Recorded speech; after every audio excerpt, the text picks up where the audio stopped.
इस वीडियो में बात करेंगे उन वेपन्स की, उन हथियारों की जो इस वक्त भारत पाकिस्तान के लिए इस्तेमाल कर रहा है। उन पर हमला करने के लिए ड्रोन्स, मिसाइल्स, इन सभी चीज़ों का इस्तेमाल इस वक्त भारत कर रहा है। इन पर कितना खर्चा आया है, कितनी लागत लगी है, कितने का ये वेपन है, सब कुछ इस खर्चे के बारे में बात करेंगे इस वीडियो में।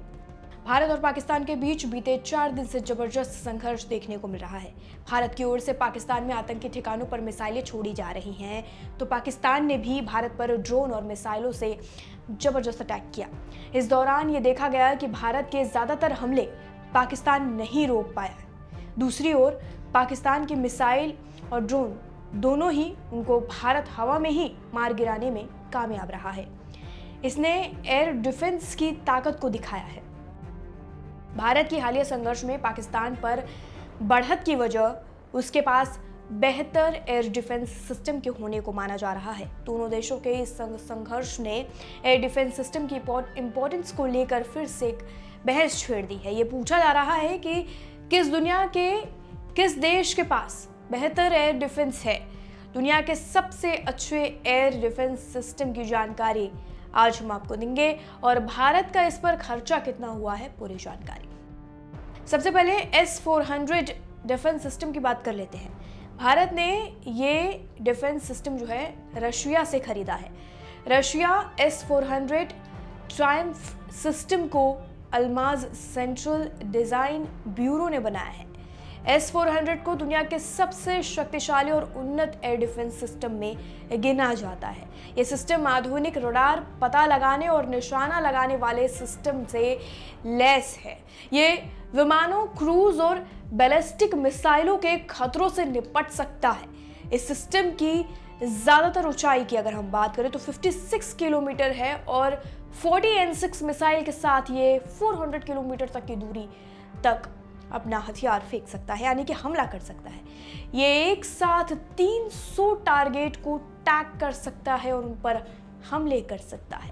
रूस के S-300VM यानी कि नाटो SA-23 को आधुनिक एयर डिफेंस में गिना जाता है। ये रूस के S-300V का आधुनिक रूप है। इसे 250 किलोमीटर दूर यानी 250 किलोमीटर तक की दूरी तक बैलिस्टिक मिसाइलों को रोकने के लिए बनाया गया है। ये 9M83ME मिसाइल का इस्तेमाल करता है जिसकी गति 7.5 मैक है।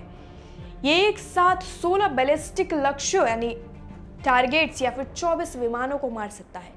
रूस और वेनेजुएला इस सिस्टम का इस्तेमाल करते आ रहे हैं और करते हैं।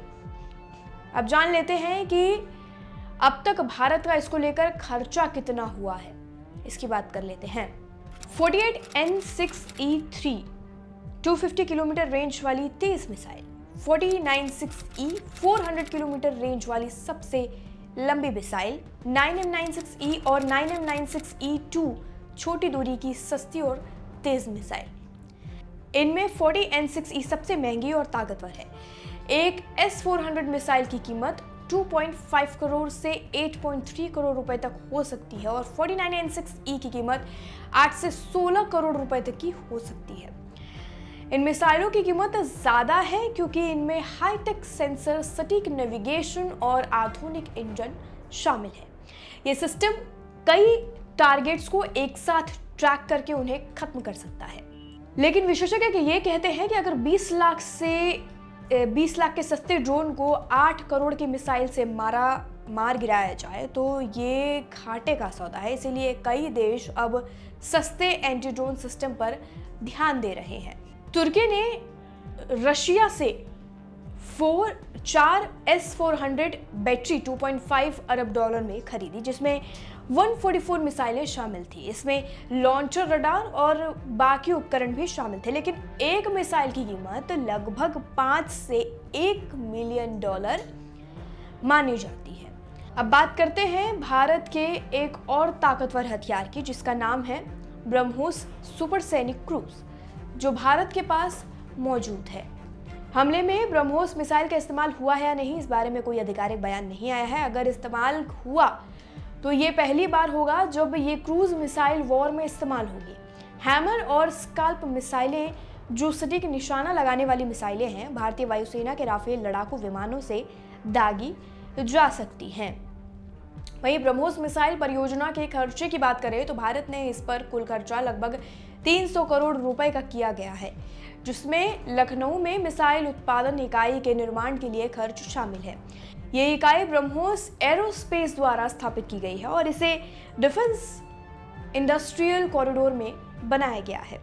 भारतीय सेना ने बताया कि हमले के लिए टारगेट को बहुत सावधानी से चुना गया। सिर्फ पाकिस्तानी सैन्य ठिकानों जैसे कि तकनीकी ढांचे को ही नहीं निशाना बनाया गया है, उन्हें सतर्कता बरती गई है।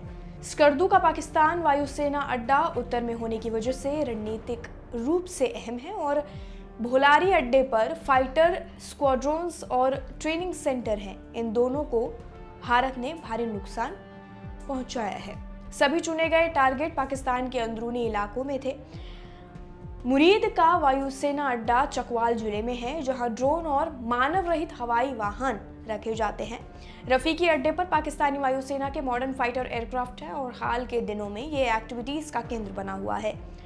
चकलाला का नूर खान अड्डा पाकिस्तानी वायुसेना की मोबिलिटी कमांड का आधार है, जहां रिफ्यूलर और बड़े विमान रखे जाते हैं। पाकिस्तान ने श्रीनगर से नलिया तक 26 से ज्यादा जगहों पर हवाई घुसपैठ की कोशिश की, लेकिन भारतीय वायुसेना ने उन्हें नाकाम कर दिया। भारत ने पुष्टि की कि पाकिस्तानी हवाई ठिकानों पर सटीक हथियारों का इस्तेमाल किया गया है। साथ ही ये भी देखा गया है कि पाकिस्तानी सेना अपने सैनिकों को सीमा के पास आगे बढ़ा रही है।